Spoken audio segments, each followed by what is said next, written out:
পড়াশোনার সাথে কাজ কিভাবে ব্যালেন্স করা হচ্ছে? আমি একটু বলে দিই, সে কিন্তু একজন ডক্টর।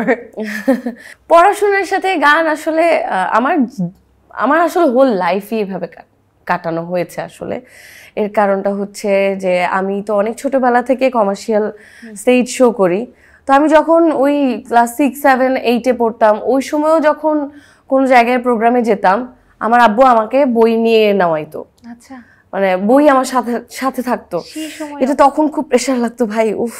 কিন্তু এখন বুঝি যে আব্বু আসলে তখন থেকে আমাকে ট্রেনিং দিত যে তুমি সামনে যেভাবে করবা। কারণ আমি তো আসলে জানতাম না যে একটা টাইমে আমার এই প্র্যাকটিসটা আসলে কাজে লাগবে।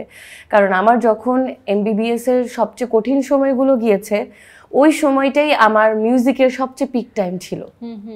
মানে তখন আমি মাত্র শুরু করছি, তো মিউজিক এবং মেডিকেল দুইটাই আসলে এমন প্রফেশন যে একটাতেও কম সময় দিলে হয় না, অনেক সময় দিতে হয়।